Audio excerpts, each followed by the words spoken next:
बुढ़ापा एक इमोशनल कहानी। जिस तरह से मृत्यु अटल है, जितनी मृत्यु सच है उतना ही सच है बुढ़ापा।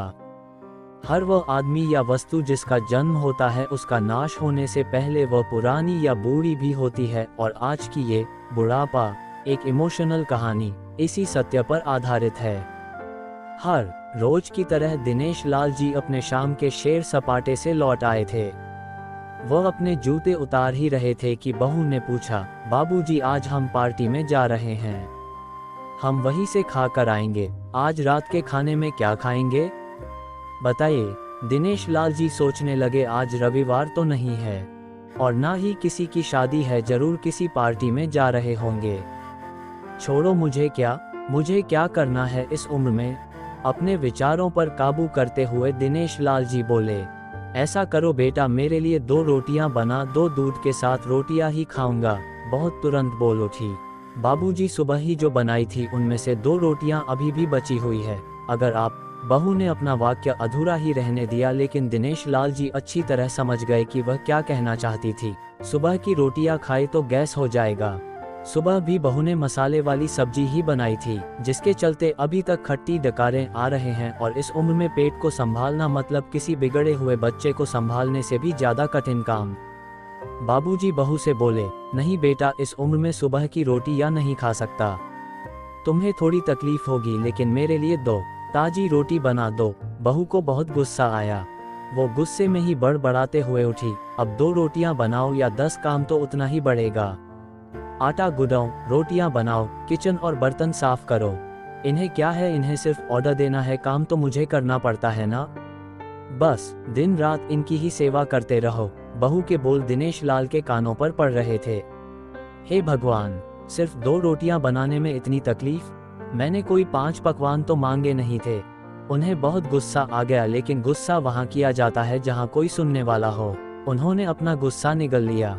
अब तो उन्हें जितनी जल्दी गुस्सा आता था, उससे जल्दी चला भी जाता था। दिनेश लाल जी को अपनी पत्नी की बहुत याद आई। निर्मला के जीते जी उन पर कभी बासी रोटी खाने की नौबत नहीं आई थी, उल्टा खाने में 10 चीजें और मिल जाती थी।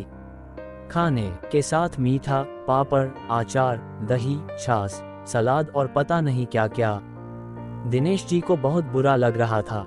रहने दो बहू, मैं सुबह की रोटी ही खा लूंगा। फिजूल में तुम्हें तकलीफ होगी, और वैसे भी तुम्हारे हाथों की रोटी बहुत मुलायम होती है, मुझे चलेगा। मेरी वजह से तुम लोगों को देर नहीं होनी चाहिए। बहू को तो सोने से पीला मिल गया। वह अपने आवाज मीठी करते हुए बोली, बाबूजी आप चाय लेंगे क्या।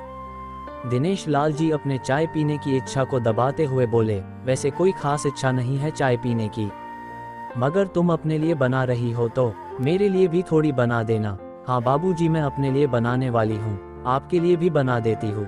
बोलकर बहू रसोई घर के अंदर चली गई। दिनेश लाल जी खुद से ही बातें करने लगे, अभी तो लाखों की जायदाद है मेरे पास, ये घर भी मेरे नाम पर है और खाते में भी लाखों रुपए पड़े हैं।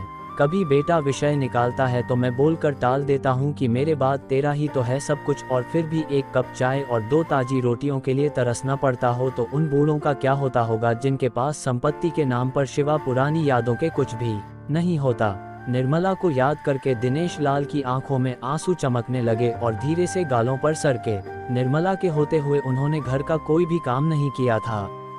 आर्थिक जवाबदारियों के अलावा उनकी और कोई जवाबदारी नहीं थी। उनके व्यापार ने भी उन्हें अच्छा साथ दिया था। वह भी निर्मला से बहुत प्यार करते थे, लेकिन कभी जता या बता नहीं पाए। वह ये सच्चे दिल से मानते थे कि निर्मला उनकी किसी पूर्व जन्मों के पुण्य का फल है, लेकिन जिंदगी की भाग दौड़ में वह निर्मला की मन की इच्छाएं पूरी कर ना सके। उन्हें वैष्णो देवी जाना था, लेकिन हर बार यह यात्रा अगले साल के लिए पोस्टपोन्ड हो जाती। घर बार और संसार की जिम्मेदारियां संभालते संभालते कब उनकी इच्छाएं उन्हीं के साथ चली गई पता ही नहीं चला। दिनेश लाल जी ने देखा उनके पोता और पोती दोनों ही स्कूल से आ गए थे। दोनों ने अपना बस्ता सोफे पर फेंका और दादाजी की तरफ दौड़कर उनके गले लगते हुए कहने लगे, चलिए ना दादाजी, खेलने चलते हैं। यही निस्वार्थ प्रेम के कुछ पल थे जिनमें दिनेश लाल जी भी बच्चों के साथ बच्चे बन जाते थे और सारे अपने दुख और यादें भूल जाते थे। वो कुछ बोल पाते उससे पहले ही बहू ने कहा, चलो छोड़ो दादाजी को, हमें पार्टी में जाना है, जल्दी से आकर तैयार हो जाओ, पापा भी आते ही होंगे। दोनों ही बच्चे दादाजी को छोड़ मम्मी की तरफ भागे। उनकी पोती 7 साल की थी और पोता 5 साल का था। दिनेश लाल जी अपनी सोच में डूबे हुए बालकनी की तरफ गए। बालकनी में धीमी ठंडी पवन में उनका स्वागत किया। बहू उनके लिए चाय बनाकर लेकर आई। बालकनी में रखी अपनी कुर्सी पर बैठकर दिनेश लाल जी घुट घुट करके चाय पी रहे थे। पी क्या रहे थे, निगल रहे थे, क्योंकि चाय के नाम पर सिर्फ कम शक्कर वाला गर्म पानी था, ना इलायची ना अदरक। दिनेश लाल जी मन ही मन सोचने लगे, बहू के जाने के बाद आज खुद अपने हाथों से चाय बनाऊंगा, इलायची अदरक और थोड़ी सी ज्यादा शक्कर डालकर, और उसके साथ रोटियां खा लूंगा, रोटियां खाऊंगा। रोटियों की याद आते ही उनका मुंह फिर खट्टा हो गया। चाय खत्म होने पर खाली कप लेकर वह किचन में रखने गए तो वहां देखा कि बहू और बच्चों का कप धोखे पड़ा था। उन्होंने भी अपना कप धोकर रख दिया और अपनी डायरी लेकर बालकनी में आ गए। बालकनी में बैठे बैठे उनकी नज़र सूखी हुई तुलसी के पौधे पर गई। उन्होंने एक लोटा पानी लाकर उसमें डाल दिया। कुछ मिनटों बाद ध्यान से देखने पर उन्हें पता चला कि सूखे हुए तुलसी के पौधे में नई कुपले जैसे मुस्का रही हो। टुडे याद आया कि निर्मला हर सुबह तुलसी को पानी और शाम को दिया दिखा दी थी। अब तो शाम को ना तुलसी को ना ही भगवान के मंदिर में दिया जलता है। पता नहीं कितने संस्कार, इतनी अच्छी आदतें निर्मला अपने साथ ले गई थी। दिनेश लाल आसमान की तरफ देखकर बोले, शकुंतला, मुझे और इस घर को अभी तुम्हारी जरूरत थी। तुम क्यों हमें छोड़कर चली गई? तुमने मुझे धोखा दिया। तुमने हमेशा साथ रहने का वचन तोड़ दिया। तुम मुझे अकेला छोड़कर चली गई। दिनेश लाल की आंखें भर आई। पापा, इतनी ठंडी हवाएं बह रही है और आप है कि बालकनी में बैठे हैं। अंदर आ जाए, नहीं तो बीमार हो जाएंगे, बेटे ने दिनेश लाल जी से कहा। बेटा, बहू और पोता पोती सब तैयार होकर पार्टी के लिए निकल रहे थे। किसी ने झूठ मूठ ही मन रखने के लिए भी उनसे नहीं पूछा कि साथ चलिए। बाबा, आप खाना खाकर जल्दी सो जाइएगा, हमें आने में जरा देर हो जाएगी। ज्यादा देर तक जागना आपकी सेहत के लिए अच्छा नहीं है। हमारे पास घर की दूसरी चाबी है, हमारी चिंता मत कीजिए। बेटे, नहीं जाते हुए कहाँ? ऐसे बोल रहे हैं जैसे मेरी सेहत की बहुत फिक्र है। कितने दिनों से बोल रहा हूँ डॉक्टर के पास ले चलो। बीपी बढ़ा हुआ है, शुगर भी चेक करवाना है। थोड़ा सा भी चलता हूँ तो हौंफने लगता हूँ। बेटा कहता है कि बुढ़ापे में ये सब तो होता ही है, ज्यादा भ्रम मत पालिए। वाह बेटा, बूढ़े बाप के पास बैठने के लिए थोड़ा सा भी टाइम नहीं है तेरे पास, और पार्टी के लिए टाइम ही टाइम है। ऐसे अनगिनत विचार उनके दिमाग में चल रहे थे, लेकिन फिर भी उन्होंने हाँ में सिर हिलाया। सभी पार्टी में चले गए। दिनेश लाल जी हॉल में रखे कुर्सी पर आकर बैठे।